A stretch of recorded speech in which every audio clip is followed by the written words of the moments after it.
Вести на Канал 8. Добар ден. Нивото на реката Брегалница во текот на изминатото деноноќе драстично се зголеми и водата однесе по големи земјоделски површини засејани со ориз. Зголемениот доток е закана од поплави за жителите на селото Прибачево, како и за неколкуте стопански капацитети во непосредна близина. Зголемениот доток на Брегалница повторно им создава проблеми на земјоделците во Кочанскиот регион. Врнежите од дожд предизвикаа висок водостој, кој во однос на претходните неколку дена е поголем за половина метар.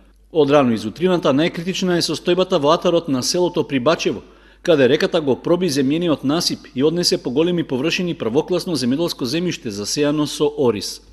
Околу 10 хектара може да ориз однесено. Тука кај нас е највеќе однесено, патот однесен, што најбитната работа. Селото нема кај да мине нагоре, а горе има доста ниви.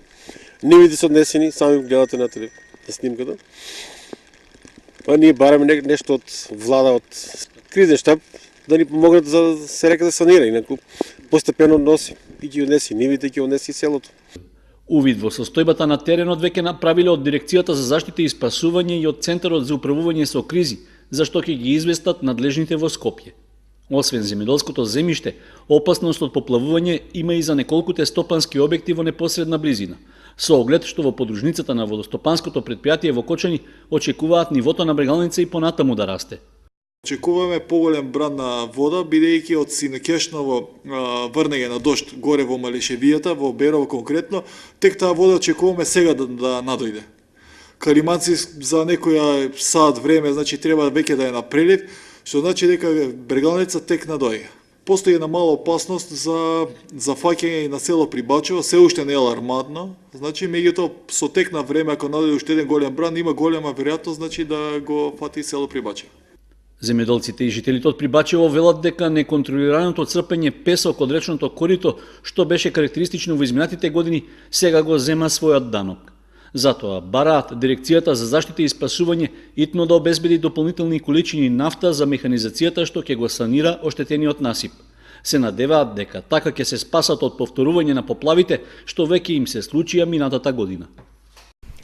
Младите рано стапуваат во сексуални односи, а зголемен е бројот и на абортуси кај девојките. Младите девојки ретко посетуваат гинеколог и не прашуваат за своето репродуктивно здравје. Лекарите со совети за заштита од несакана бременост и сексуално преносливи болести. Мал број од младите девојки од Кочани посетуваат гинеколог и се интересираат за своето репродуктивно здравје. И оние кои што прашуваат повеќе се интересираат за заштита од бременост, отколку за заштита од инфекции, констатираат гинеколозите. Мислам дека се уште многу малку се интересираат и многу малку го посетуваат гинекологот, баш за овие работи за кои ме прашавте. Интересираат се повеќе околу пазењето, неголи околу инфекциите. Тој е првенствено што ги интересира. Како да се заштитат од бременост? Како да се заштитат од бременост. Тоа повеќе ги интересира отколку дека самиот акт сексуален дека носи со себе одредени компликации баш во врска со овие сексуално преносливи болести што се. Меѓутоа, за нив толку не се интересират колку што за самиот начин на пазење, односно како да не забременеат.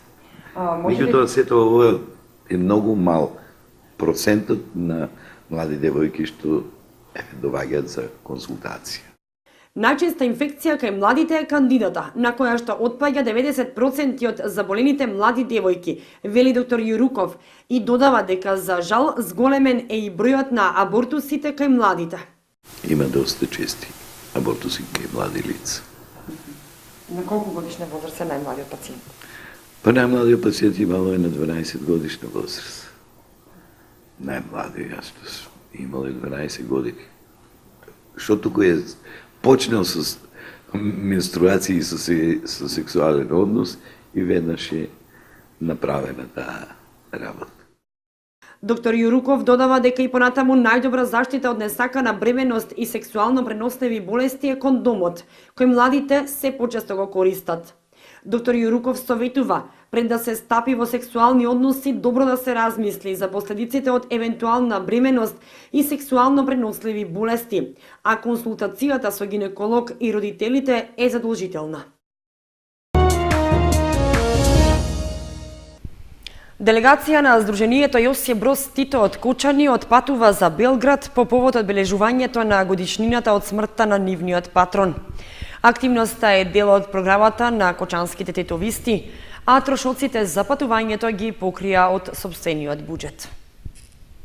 Еден автобус со граѓани од Кочани, почитувачи на ликот и делото на поранешниот југословенски председател Јосип Броз Тито и членови на граѓанското здружение што го носи неговото име, во вторникот доцна попладне замина за Белград. Со тоа, тие го реализираат најавеното патување по повод традиционалното одбележување на 4 мај, денот на Титовата смрт. Автобусот беше исполнет до последното место, па иако имало интереси од други граѓани, сепак тие ќе патуваат во друга прилика. Еве, како што гледате, се собра оваа година највеќе 45 човека, кои што ќе идеме да го посетиме гробот на Тито и на другарката Јованка. Таму ќе има и комеморација во хотел Славија, кај што ќе се соберат од цела Југославија присутни луѓе и кои што ќе дојдат да му дадат почит на председателот на Југославија Јосип Броз Тито. Заедно со членови на делегација од другите градови од некогашна Југославија, кочанските титовисти ја посетија куќата на цвеќето, местото каде што се наоѓа гробот на нивниот патрон. При тоа со букит и цвеќе во став мирно и со војнички поздрав, точно во 15 часот и 5 минути, кога пред 36 години беше објавена смртта, му оддадоа почит на поранешниот маршал и председател на заедничката држава. Според информациите од членовите на нашата делегација, тие веќе оствариле контакти со повеќе нивни колеги од слични здруженија од неколку градови од Србија, Хрватска и Словенија.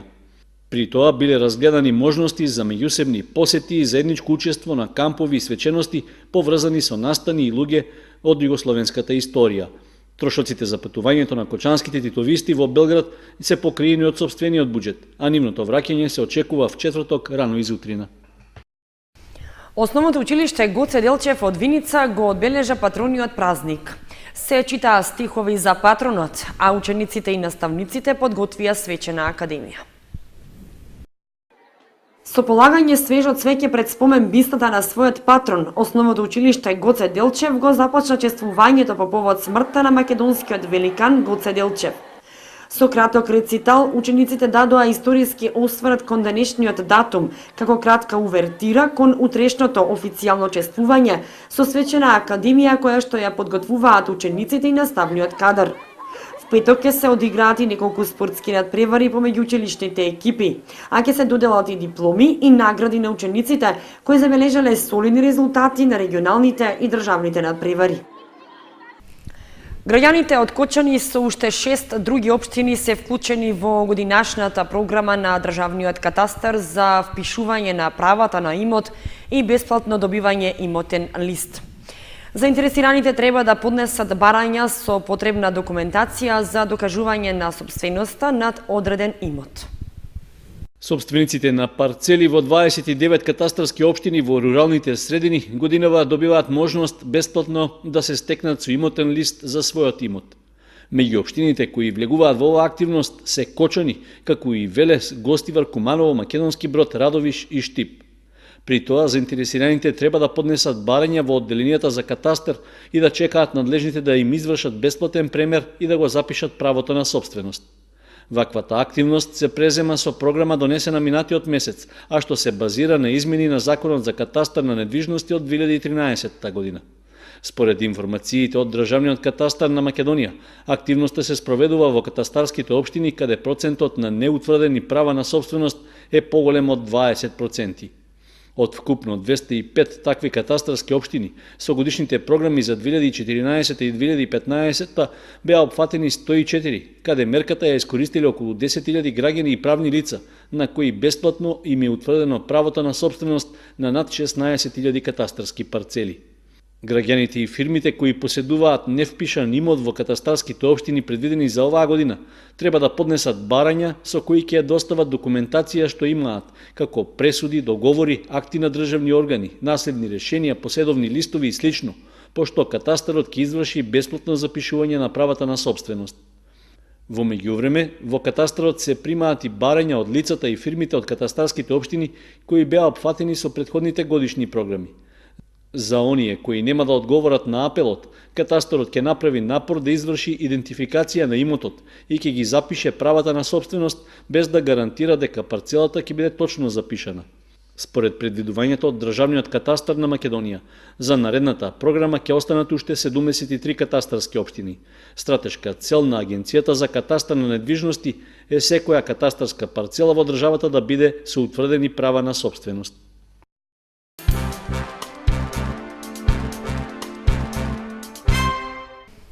На 6 и 7 мај во Ризари ќе се одржи меѓународниот фолклорен фестивал Ѓурѓовденски обичаи, песни и ора. И годинава ќе бидат презентирани традиционалните ѓурѓовденски обичаи, биење млеко и подготовка на ѓурѓовденски зелник. В петок и сабота на 6 и 7 мај во организација на фолклорниот ансамбл Љупчо Сантов во Ризари ќе се одржи меѓународниот фолклорен фестивал Ѓурѓовденски обичаи, песни и ора. Фестивалот ќе започне в петок во 18 часот со дефиле на учесниците, фолклорните ансамбли Јане Сандански од Пехчево, Кавалџиот село Штука Босилево, Бучим од Радовиш, Никола Јонков Вапцаров од Делчево, Вера Јоцик од Македонска Каменица, Медвеѓа од Трстеник, Република Србија и Младост од Босилеград, Република Србија. Презентацијата на традиционалните ѓурѓовденски обичаи, биењето млеко, подготовката на масло, ѓурѓовденскиот зелник е в сабота во 16:30 часот во Домот на културата во Ризари, а традиционалните ѓурѓовденски игри ќе се прикажат на кејот на реката Масалница. Проектот е финансиран од Министерството за култура на Република Македонија, општина Кочани и од бизнис секторот од Кочани и од Ризари. Хуманитарен перформанс Хуманоста на дело ќе се одржи на 13 мај во Центарот за култура Бели Могри во Кочани. Собраните средства ќе бидат наменети за помош на Методи Митев. Станува збор за хуманитарна, уметничка, литературна, музичка вечер, во која поети ќе читаат поезија на слободна тема, а во склоп на литературното читање ќе има и дел со афоризми од афористичарите Ленче Стоименова и Јане Атанасов. Пред литературниот и музичкиот настан ќе биде отворена хуманитарна продажна изложба на ликовниот уметник Танас Дедов. Изложбата ќе биде отворена истиот ден од 12 часот. Во склоп на изложбата во фоајето ќе биде поставени штанд со книги од познати автори од Македонија. Хуманитарниот настан е за помош на Методи Митев за собирање средства за неговото потребно лекување во Кина.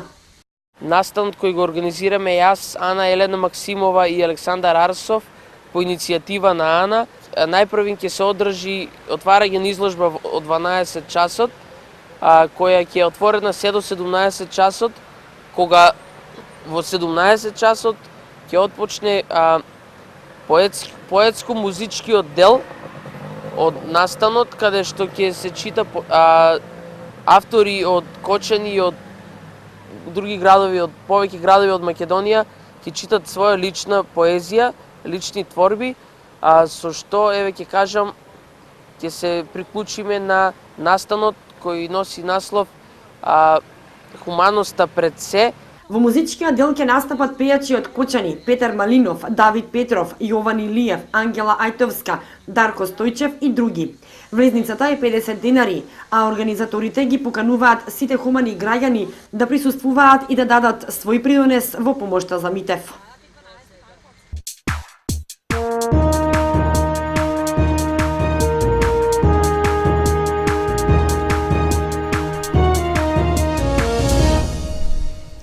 Следува информацијата од спортот. 5 мина членови на карате клубот Партизан станаа носители на црн појас. Тоа е голем успех за кочанскиот спорт, посебно што се работи за млади талентирани каратисти, од кои доправа се очекуваат добри резултати. Членовите на карате клубот Партизан од Кочани забележаа уште еден голем успех. Петмина млади каратисти од неодамна станаа носители на највисокото обележје во оваа спортска дисциплина – црниот појас. Имињата на Василија Христик, Драгана Георгиевска, Ѓорги Петров, Кристијан Грозданов и Давид Пецов не се непознати за кочанската спортска јавност, со оглед што тие и досега имале одлични резултати на домашните и меѓународни надпреварувања. Деновиве, тие полагаа за црн појас пред стручна комисија и прикажаа добро познавање на вештините во каратето, докажувајќи го својот талент и потенцијал. Полагањето на испитот беше под надзор на карате мајсторот од 6-ти дан Стојан Андриевски, кој воедно е и тренер на карате клубот Фунакоши Гичињ. Со стекнувањето на црн појас, младите каратисти од Кочани ја продолжуваат долгогодишната историја на каратето, потврдувајќи дека овој спорт и понатаму има добра иднина. Во изминатиот период, тие освоија повеќе медали на голем број домашни и меѓународни турнири, а Ѓорги Петров е освојувач на златен медал од Балканското првенство за деца од 11 до 14 години, што лани се одржа во црногорскиот град Херцег Нови.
Ги следевте вестите на Канал 8. Информациите ги имате и на нашата веб страница kanal8.mk.